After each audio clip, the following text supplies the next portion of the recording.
Okay, good morning. Thank you for everybody for joining. It's happy Rosh Chodesh Av. There was once in the Warsaw Ghetto when they were cut off from any communication with the outside world. So there was a the only communication they would have was in the mail that would come. Maybe some good news would come in the mail. So one time the mailman comes, and instead of coming on time, he comes half an hour late. And everyone, as soon as he walked in, a whole line and crowd of people are waiting for him and start screaming at him, "How dare you? Why are you coming so late?" So he says, "I'm sorry, today is Rosh Chodesh. So davening was extra long today. So I came late." But I have a different excuse today. And that's the Yekka that told us last tomorrow I'm coming home late from shul, right? Just like to say holiday. That's a good one. Thank you. So Excited? I never heard that one before. We're holding here in the Gemara in Mesechta Megillah Daf Tes Zayin Hatzvi-Bais 16b. And the Gemara now for the next 10 lines or so is going to discuss the story of Yosef and his brothers. And the Gemara asks the question. There were two times when Yosef met his brothers, especially when he met his brother Binyamin, where he showed extra favoritism to his full-blood brother, to Binyamin. So the Gemara asks, Yosef, he himself should have known, he suffered from the favoritism that his father showed towards him. Why was he showing favoritism towards his brother? And there's two different times he was showing favoritism. One is before Yosef revealed himself to his brothers. As it says right at the end of chapter 44, Perek Memdalid, that Yosef sat with his brothers and they ate with him and they drank with him and he gave them all portions. And to Binyamin, his brother, he gave him 5 times as large as everybody else. In chapter 45, after Yosef revealed himself to his brothers, it says he gave them all presents. To each one he gave a set of clothing. And to Binyamin he gave 300 pieces of silver and 5 sets of clothing. So the Gemara asks, how could he show favoritism to his brother? As is brought down that Rava of Armachasi said in the name of Reb Chama Bar Goria, in the name of Rav, that because of the clothing that Yaakov made for his son Yosef, which was the value or the weight of just 2 slayim, it says about 34 grams. So maybe that was part of the clothes, but at any rate, not a very heavy garment, but for what it symbolized. And he gave a present to his son Yosef, and because of that, things rolled on from there. They snowballed, and the Jewish people ended up going to exile to Egypt. And answers the Gemara. So how could Yosef display favoritism to his brother Binyamin? So the Gemara answers that really, when Yosef was doing it, he was actually having a very distant vision. It wasn't for the present times. Amar Rab Binyamin bar Yefes, said Binyamin, the son of Yefes, Ramaz loy. Ramaz loy. Yosef was giving a hint to his brother Binyamin. She'asid bain mimanu. In the future, Binyamin will have a descendant who was Mordechai, which Mordechai was, he said, he was from Shaul, King Saul, and he was from Binyamin. And Mordechai's mother was from Yehuda. But Yosef was hinting to his father's side, because when it comes to the Shevet, the tribe that you're from, it goes after your father's side. Your mother's side is just, your cousins, your relatives, and it decides if you're Jewish. But which Shevet, which tribe you're from is decided from The father, so he gave a hint to Binyamin that he will have a descendant. The Yetze milifnei hamelech bechamisha levushe malchus. And Mordechai will go in front of the king wearing five different types of beautiful garments. It says over here, Pasuk Tesvav, it says, Mordechai yatzam lifnei hamelech. Mordechai left the king's presence. Bilavush malchus, a royal garment. Tcheles was turquoise blue, v'chor, and red. The ateres zahav gedola, and a big golden crown. With tzachrich butz vargaman, and a wrap of linen and of purple. So 5 different garments that Mordechai had. So when Yosef gave to Binyamin 5 sets of garments, it was hinting that in the future his descendant will wear 5 royal garments when he would leave the presence of King Achashverosh.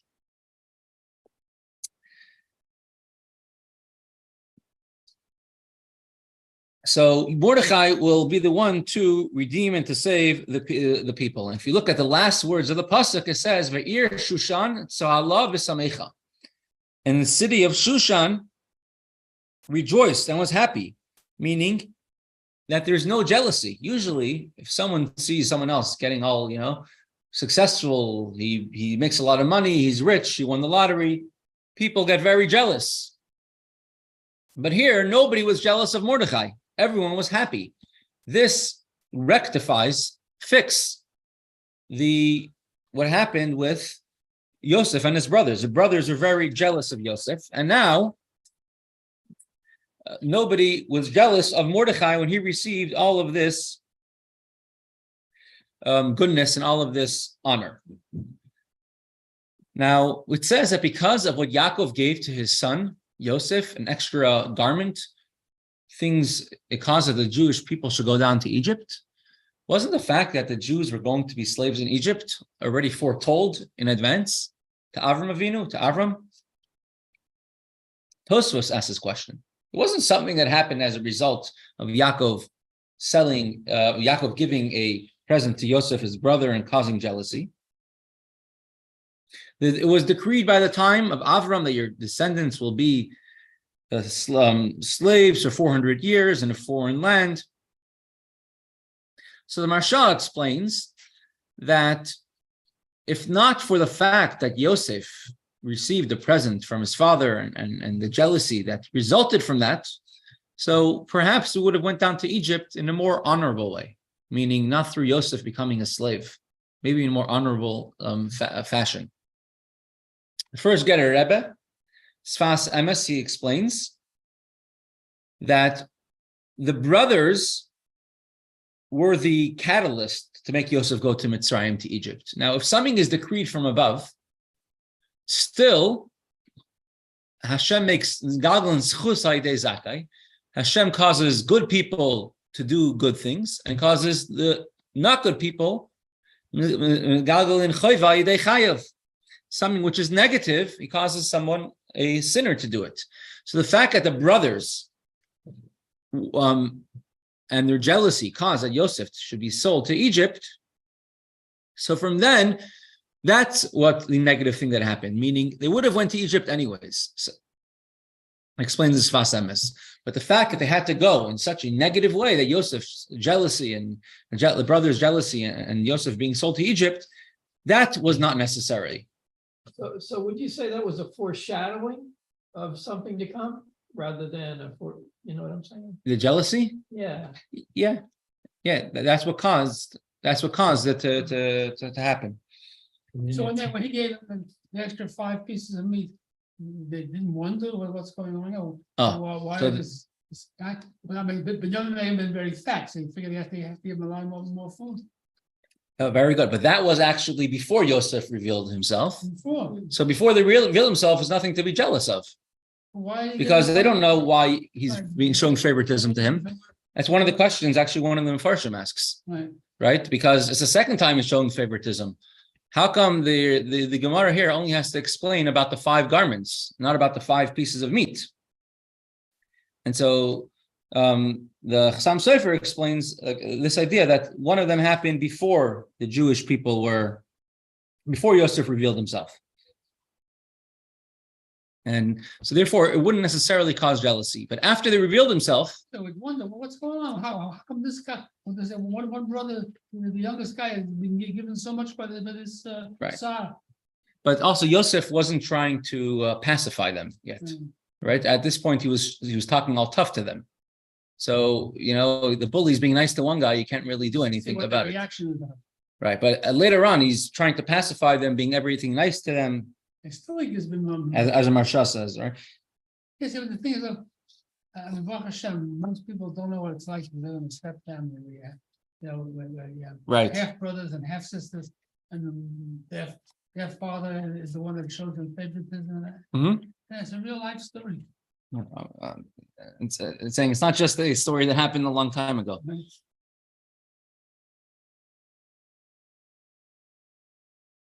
Another explanation given is that by the Maral of Prague is that even if Hashem made a decree that something bad should happen, it doesn't necessarily have to be fulfilled. Like a decree against the Jews in heaven by Purim, and the Jews did teshuvah, and became abolished. So not necessarily would it have to be in such a fashion that they were slaves, but because of the sale of Yosef, that the going down to Egypt happened in the lowest type of fashion. The Gra, the Vilna Gaon,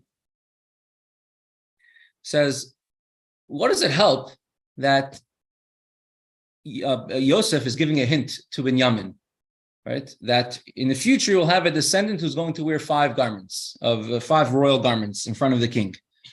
He's still causing jealousy from his brothers.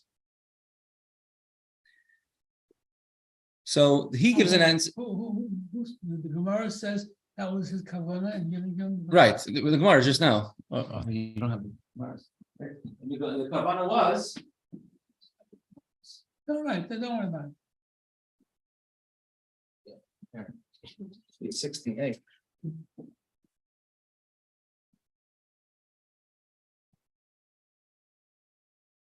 Right. So he says that he gave the brothers a very valuable garment, and he gave Binyamin 5 garments, which altogether had the value of one of the brothers' garments. But now, in the answer of the Gemara, that he gave him a hint that he's going to wear 5 beautiful garments, he was going to give him a hint. Now,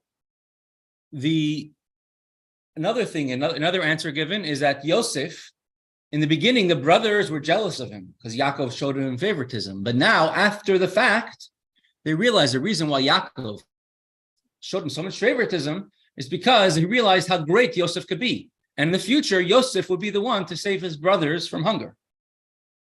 So in a similar sense, when they realize that Yosef is giving to Binyamin extra presents, they realize there must be a reason. Just like our father Yaakov favored Yosef, and now we realize that there was a reason for it. So too, if Yosef's showing favoritism to Binyamin, it must be there's a reason. What is that reason? And the reason given in the Gemara is that in the future, Mordechai, a descendant of Binyamin, save the Jewish people. But the next question is, the Gemara doesn't talk about the other thing it says in the pasuk. It says to Binyamin, he gave several changes of clothes and 300 pieces of silver. 300 pieces of silver? He didn't give that to the brothers. Why does it not say that the brothers were jealous of the 300 pieces of silver? So this you could give an answer like Mr. Minsky said yesterday, perhaps, and this is what Marsha says, because Yosef was a full brother, a brother from the mother and the father to Binyamin. He wasn't a half brother. Where did the 300 pieces of silver come in? When did he get those? Over here, it says on screen, he gave them each one several changes of clothes. And to Binyamin, he gave 300 pieces of silver and 5 changes of clothes. So the 300 pieces of silver, you could say he's giving him a present because he's his full brother. In addition to that, Binyamin had one big advantage over all the other brothers, all the other 10 brothers, was that he was not involved in the sale of Yosef. Right? The 10 brothers were the ones who sold him. So Binyamin did not sell him. So therefore, he says, okay, so he gave him 300 pieces of silver as a present. But now he's giving him 5 sets of clothes. That could cause jealousy. And that's what the Gemara is asking about. In addition to that, there's a very unique remez, a very unique hint over here. Anyone familiar with the idea of kofer? A person wants to donate to the Beis Hamikdash, a value of a man, be 50 shekel, 30 shekel. Yeah. An erech, right? An erech. It's not kofer. Sorry, erech. Erech is 50 shekel. A kofer for a non-Jewish servant, a Kanani. A kofer is if let's say an animal killed an Kanani, someone's non-Jewish servant, and they have to pay kofer. To pay, besides for everything else, have to pay a sort of a restitution. And Gemara and the Torah says shloshim shekel, 30 shekel. So the worth of a servant, a slave, according to the Torah, is 30 silver shekel. There's a halacha that you're not allowed to sell a Jewish person to a non-Jew as a slave. In Eved Ivri, a Jewish servant can only be sold to a Jew, not to a non-Jew. Now, Yosef, when he was sold by his brothers, he was sold to a non-Jew. The halacha, the Torah says that if you sell a Jewish man as a servant, as a slave, to a non-Jew, you have to redeem them ad asara b'damav, until 10 times of his value. Meaning, if he was sold for 500 gold coins, you have to redeem him for up to 5,000 gold coins from the non-Jew. What? 10 times. 10 times, you're right. So 10 times of what you sold him, 5,000. So over, because the Torah does not want a Jewish man to be living in a non-Jewish house and learn from the ways and start serving idols like them, so you must redeem them up to 10 times of the value. So look over here, Yosef was sold as a servant, as a slave. For 30 shekel is the value of a slave. What's 10 times that amount? 300. So that's why he gave to Binyamin 300 silver coins, because this is 10 times the amount of the amount that he was sold. Also, the gematria of the name Mordechai is, Dobby's not here, but he's our gematria man.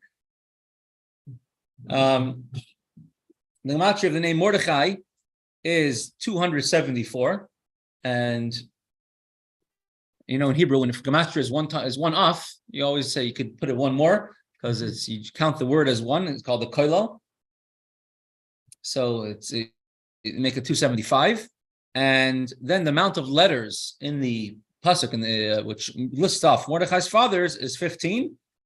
So altogether, it's 25 letters. So altogether, it makes it 300. It's a Medrash Shal Kach Toiv. He gives this hint that by Yosef giving 300 silver coins to Binyamin, he was actually hinting that your descendant will be Mordechai. Ben Yair, Ben Shimi, Ben Kish, Ishimini.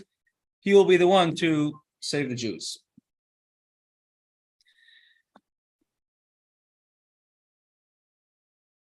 Now, there are 4 Golusin, 4 exiles. So put the Gemara back on the screen. There are 4 exiles of the Jewish people. First one was Mitzrayim, Egypt. Then Moshe Rabbeinu took us out of Egypt.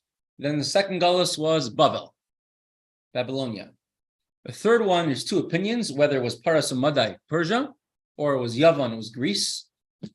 Because the Jews weren't kicked out of Israel, but the Greeks persecuted them. But the Persia and Babylonia, they never went back to Eretz Israel in between. But in general, I'm saying, so it's sort of interchangeable. Generally, they call it Parasu Madai. Persia and Media is a third exile. And the fourth one is a current one, Galus Edom. In Nebuchadnezzar's dream, he had an image with made out of 4 different materials. Each one, and Daniel had to interpret for him the 4 different Galusim. the 4 exiles. Each of these 4 exiles in particular correspond to another one of the letters of Hashem's name. The first exile of Mitzrayim, of Egypt, is a Yud of Hashem's name. The second exile, Babylonia, Babel, is a Hey of Hashem's name. The Paras Umadai, the Persia, is a Vav of Hashem's name. And the current exile, Hey, of Hashem's name. The first exile, Egypt, was the toughest, the hardest, because we were not just slaves in a physical way, but we're slaves also in our mentality, in a spiritual way as well. And that's why it has a Yud. Yud is Chachma, which is any letter you have to write is starting off with a Yud, a little dot. And the Koitze, the point of the Yud on top, which in Chassidus we learned that it's Keser, that includes all of the other exiles. Galus Mitzrayim, the exile of Egypt, was a general exile, which included all the other exiles. The Shvatim, the tribes, they came to Mitzrayim, Egypt, they came 4 times to Egypt as well. And these were in turn, you could say, Maisa of a Siman Labanim, what happens to the parents, happened to the children. Also, there were 4 exiles as a result of that. The first time they came was when they went to get food for Yaakov and his family, who are in Eretz Yisrael and Israel. Then they went to Egypt, and they went back to Eretz Yisrael. The second time they came was they were told by Yosef, don't come back down to Egypt without your brother Binyamin with you. And they came back a second time to Egypt with their brother Binyamin.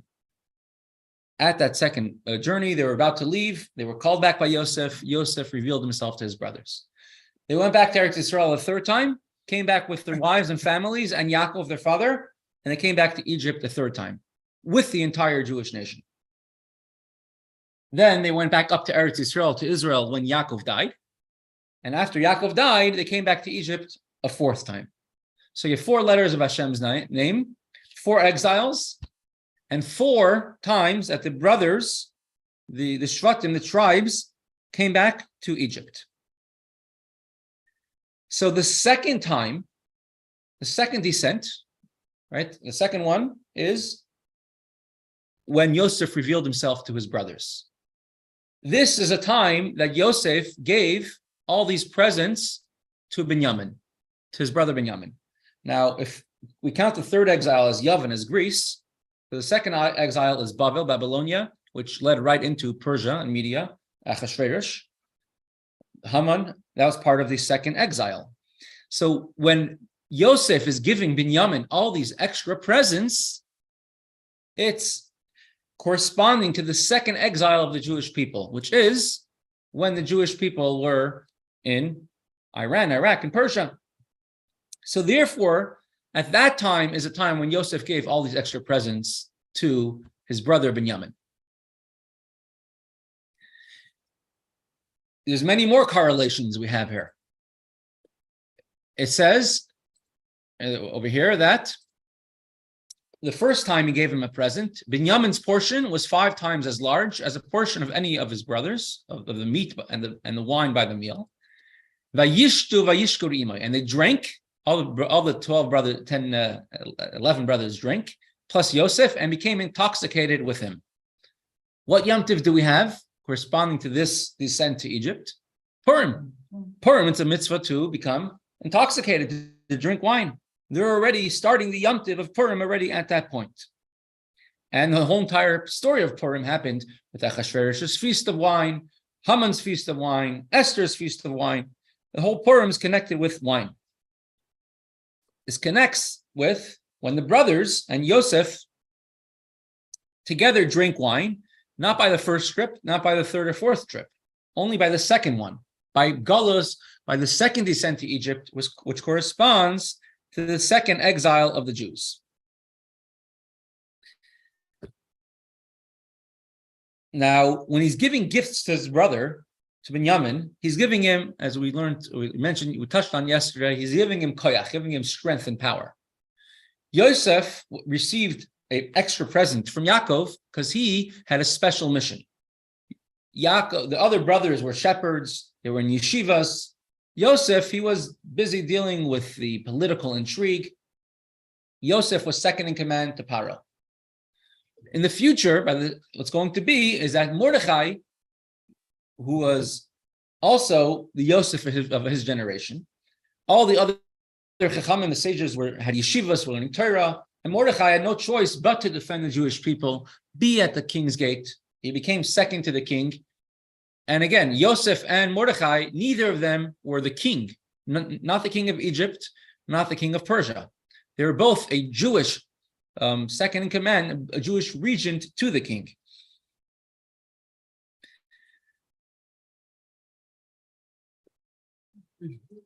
Binyamin didn't sell Yosef, right?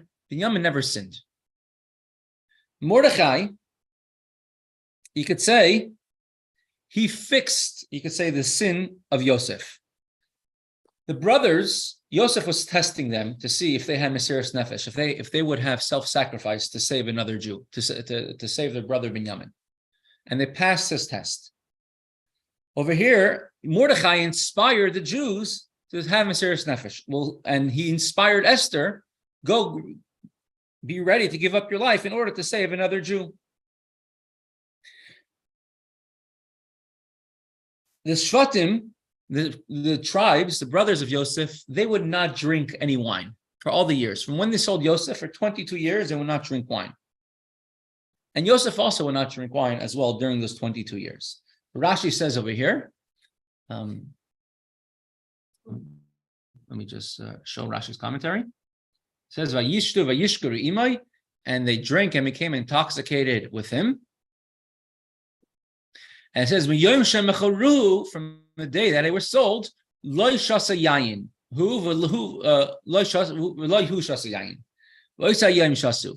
From the day that the brothers sold Yosef, they did not drink wine. 22 years, the best AA, possible that you could have. Sober for 22 years, and Yosef also did not drink wine for all those 22 years. Why would they not drink wine for 22 years? Because they saw Yaakov was mourning. And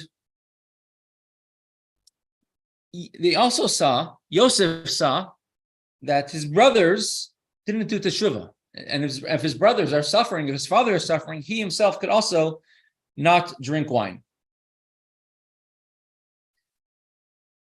During the times of Achashverosh, the Jews, their problem was that they drank the wine from Achashverosh, that they went and they had anah, they enjoyed, had benefit from Achashverosh's feast. And it took Mordechai to inspire the Jews and to realize that they should not have had any hana, and they did teshuvah from having hana, from having benefit from the meal of Achashverosh. So Mordechai had to gather all the Jews together.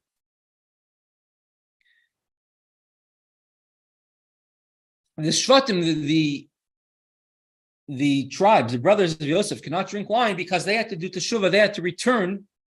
When Yosef saw that his brothers really had charata, they really felt bad for selling him, from the proof that from Binyamin, how they were ready to stand up for Binyamin. So Yosef saw that the Shvatim did teshuvah. He was able to drink wine.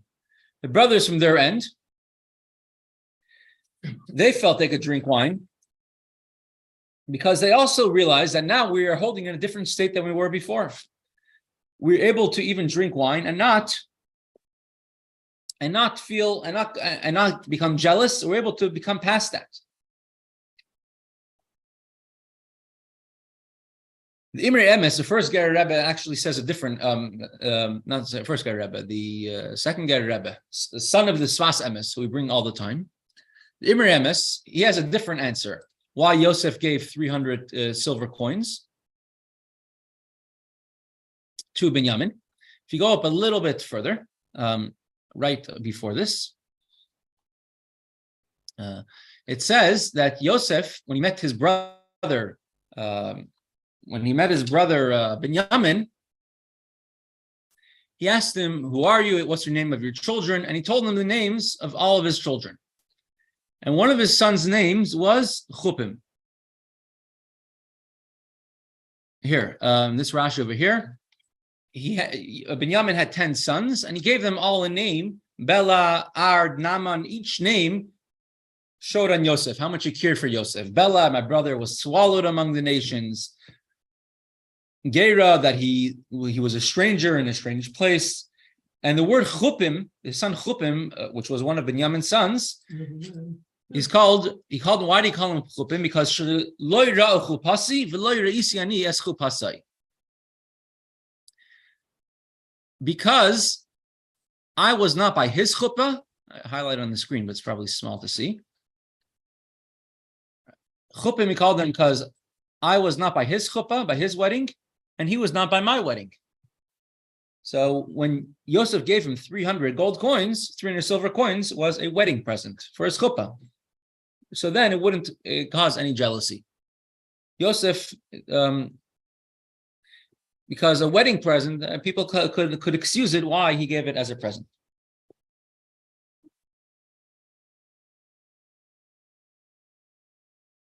Another explanation is called from another interesting sefer, and with this we'll continue the Gemara, is there's 5 types of damages. Most of us have learned about Mitzia, at least at some point. There's Nezek. If it was what person A harms person B, they have to pay damages to person B. So there's 5 different types of damages. There's Nezek, it's physical damage. Let's say someone cut off the other person's hand. So then they have to estimate how much that person is worth less now because of their hand. So for example, if the person was a violin player, now he caused a lot of damage to the person. If the person was a singer, it causes less damage to the person. So you see how much the person was worth value if you would sell him before as a slave, and how much he's worth now. Tsar is how much pain you cause the person, and how much would a person be willing to pay in order not to feel pain. The person's hand was cut off. How much would a person be willing to pay to do it with anesthetic, with anesthesia, and not feel the pain? And how much without? Ripoy is all the doctor bills. Sheves is time missed from work. Person could have been working while they were injured, and now they have to give them money that he would have earned during the time that he worked. And the last one is boishes, embarrassment. Embarrassment is called a knas. There's no real formula to it. It's what the Besdin sees and figures out what the person has to pay. According to Hamavayish Vamisbayish, how important and prestigious is the one embarrassing? How important and prestigious is the one being embarrassed? And how much, embarrassment means to them. And that's called boishes, demei boishes. And right before Yosef, he caused major embarrassment to his brother Binyamin. Right? Because Binyamin's, he hid the goblet inside of Binyamin's sack, and when he sent a messenger to chase them down, to bring them back, and Binyamin was now paraded back as a common thief. So tremendous embarrassment he caused to Binyamin. Embarrassment and fear because they could be killed. Fear in the brothers. Right. It was, like they plant drugs on people. So not only be embarrassed, you be in fear for your life. Correct. So exactly.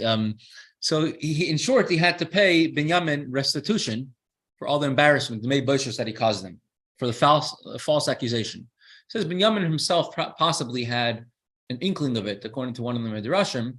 Yosef sort of forewarned him that I'm going to test your brothers. But at any rate, he caused humiliation and aggravation for a false accusation to his brother. So for that, you have to pay a monetary compensation. So he paid him 300 silver coins. 300, whatever the reason for specifically 300 would be. But that's why the 300 coins did not make jealousy from the brothers to Yosef, from the brothers to Binyamin. But the 5 sets of clothes did make jealousy And therefore, the Gemara had to go and explain why it did not cause jealousy. Fine. I don't know if we should go further, but we know we're holding here at this part of the Gemara. We have 15 minutes left.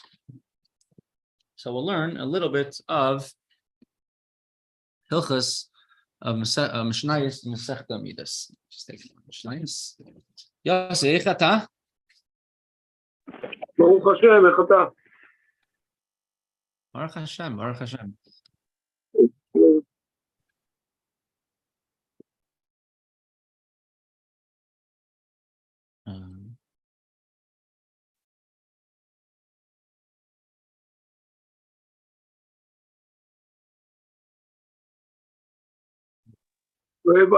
מה שלום אבא? Baruch Hashem, laat, I think Mishtaper, which is a good thing. באמת יופי, בעזרת השם. I'm sure it's all a result of all the Tehillim that people are saying. So we're holding here Mishnah 2, Perek Beis, Mishnah Hey, chapter, the 5th Mishnah.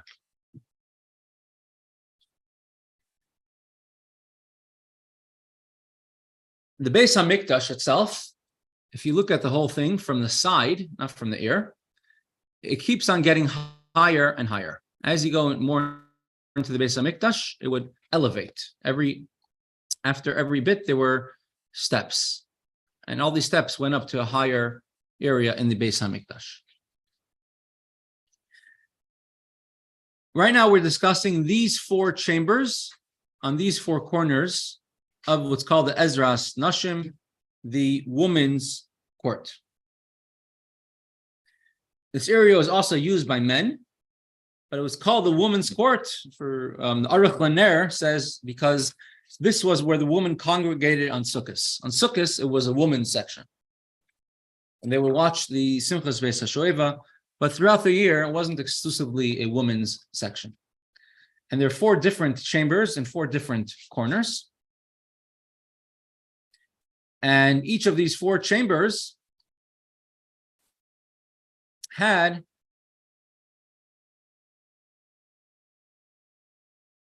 a different use. One was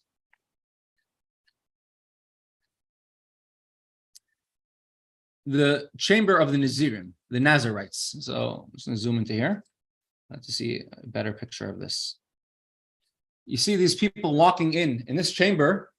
There was the room did not have a roof, but they're imagining it as an enclosure. I'm not sure if that had a roof either, but there was a mikvah in the corner. And if somebody had to purify themselves, that's for a leper. The Nazir, they would cut their hair. If you see over here is a barber cutting the hair of someone who was a Nazir, and they would take the hair and they're cooking the meat from the carbon of the sacrifice of the barber, of the Nazir, and they would put the hair under the fire as well. It was a mitzvah to burn all of his hair, and they would shave him entirely. So the Nazir chamber was in that corner of the Beis HaMikdash. Then there was the chamber of the Mitzrayim, someone who was a leper who became a Torah, became pure. And in this corner, the lepers, someone who was a Nazir, when they became pure, also had to cut their hair, but they also had to go to the mikvah. So there's a mikvah here in that corner, and it was on this corner, in the northwestern corner of the Azara.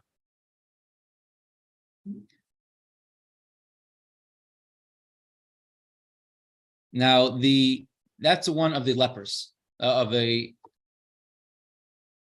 the reason why this one had a mikvah is because there was multiple stages how they became pure. They had to bring several korbanos in the Beis HaMikdash of birds and different things.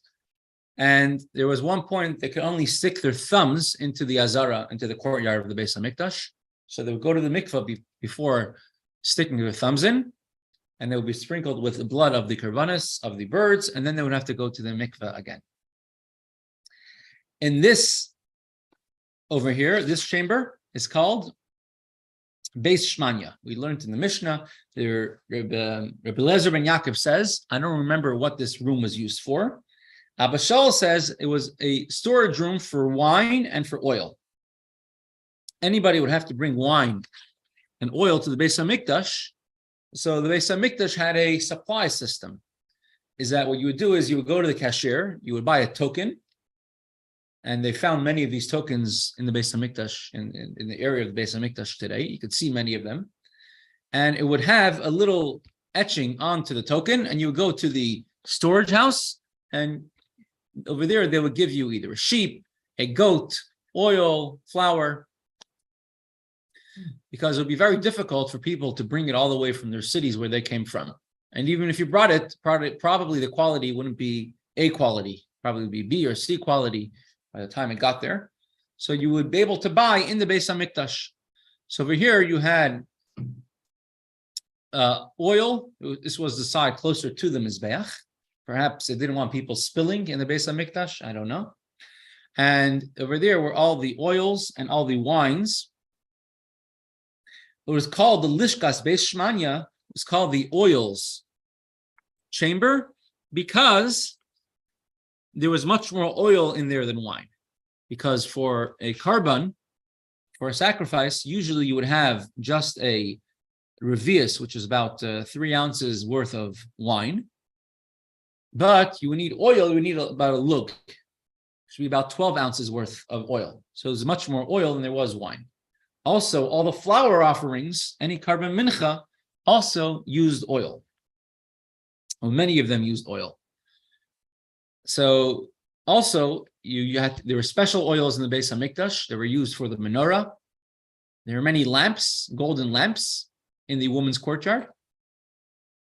You can see these big, tall lamps over here, which are extremely bright. Each one had, I think, 30 gallons of oil or so.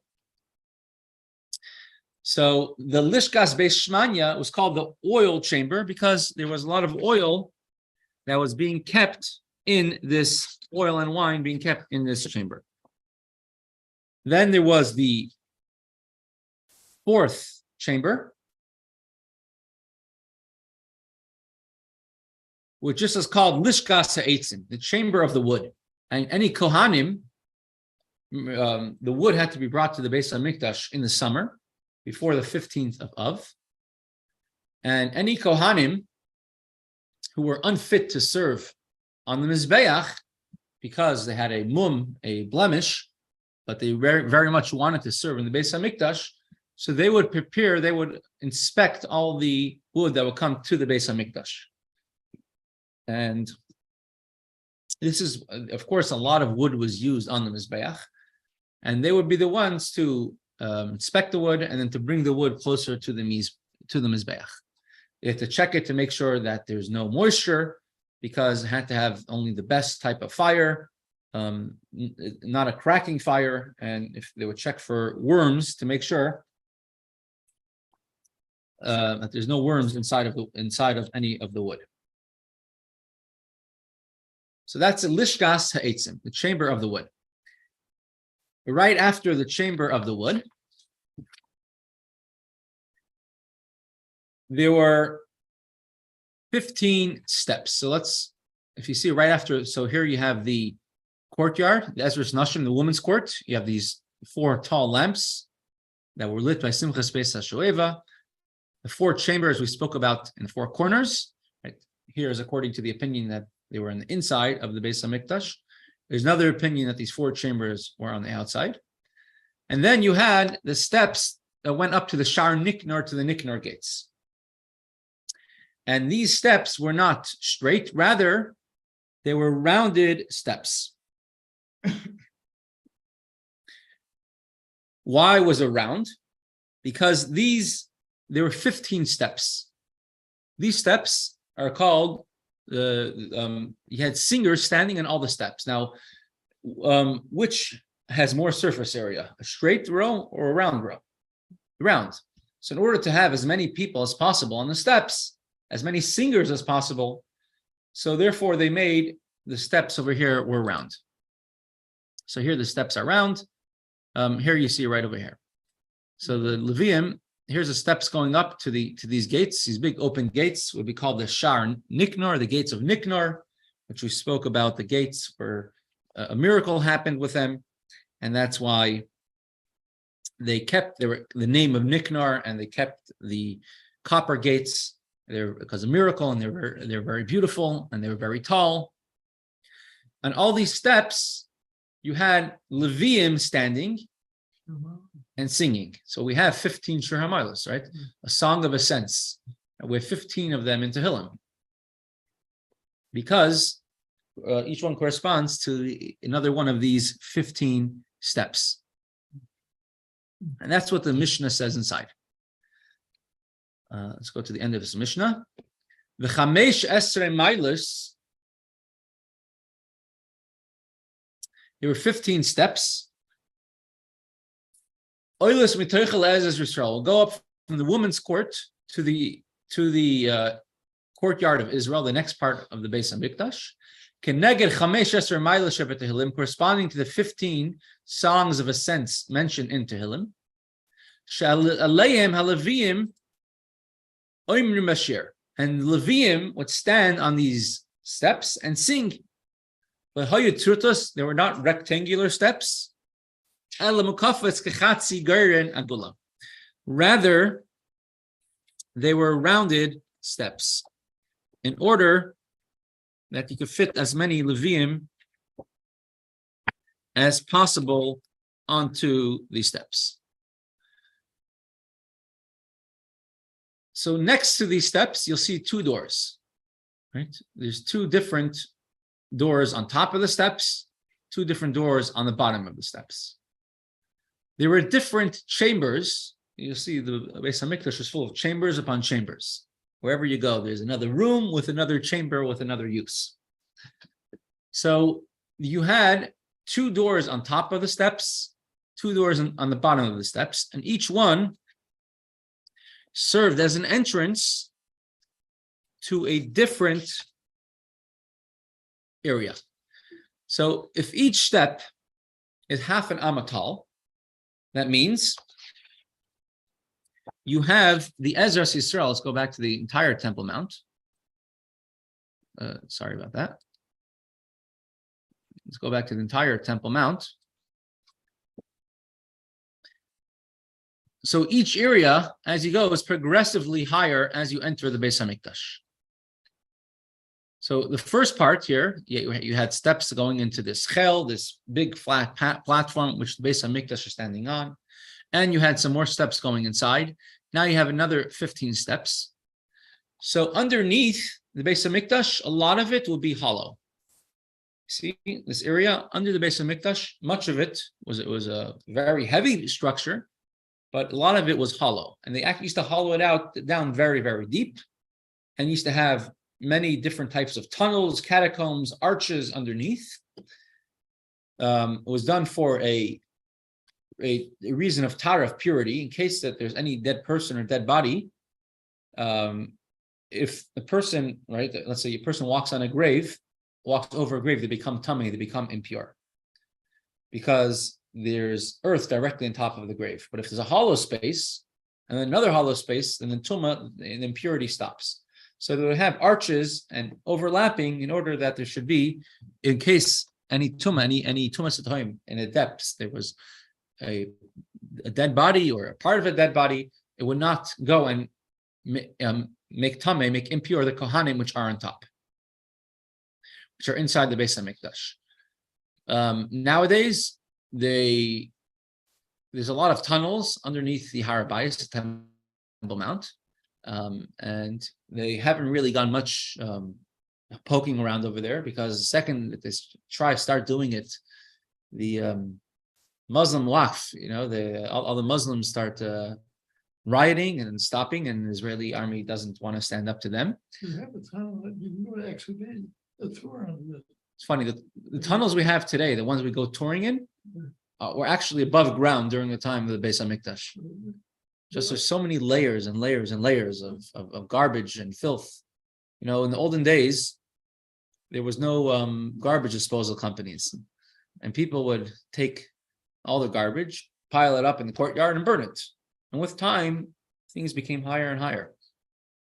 And they're able to identify time periods based on the garbage that they find there at that time. Yes, and I was in Hebron.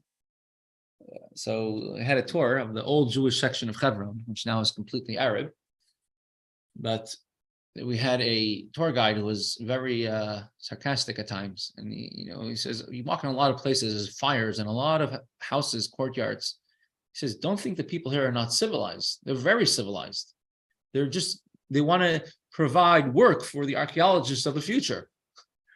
But you see, the place smells and literally garbage burning everywhere. It's not that they weren't rioting. You just have to get used to it. There's smoke and just things burning here left and right. So including the area of the Beis HaMikdash. Beis HaMikdash, it says we know there's a story. There was one time covered by filth.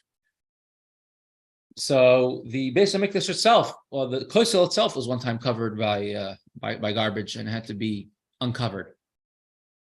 So the area under the Beis HaMikdash, you had many hollow tunnels, many chambers, with chambers deep inside. Somewhere deep down under the Beis HaMikdash is buried the Aron, the Ark that Moshe Rabbeinu made. Yeshio hid it together with Aaron's staff, together with a jar of man, together with other things. Many other kalim, vessels of the Beis HaMikdash, whether they're hidden there, hidden somewhere else. But maybe Hashgacha Pratis that, today, just because of the sensitivity in Eretz Yisrael, the Jewish people never been able to go digging deep under the Beis HaMikdash, because who knows what they would find. But underneath the woman's, underneath the Eretz Yisrael, the Jewish court, you have an elevation, it goes up 7.5 amos. It goes up about 15 feet. So underneath was hollow. So they built a chamber underneath over there. And that chamber was a very large chamber. That's a chamber where they kept all of the instruments for the Beis HaMikdash, musical instruments for the Levium. And also the two other chambers next to it, these two doors over here. One is called Pinchas HaMalbish. One was somebody named Pinchas, who was an expert tailor. I don't know, Pinchas is, I don't know if you're related, but he was Pinchas HaMalbish. And the other one was called Oisei Chavitin. It was like a sort of a bakery where they would make special type of karbanos, things that had to be burnt on the Mizbeach. So we'll get to that in Mirz Hashem tomorrow. What was in the bakery? They would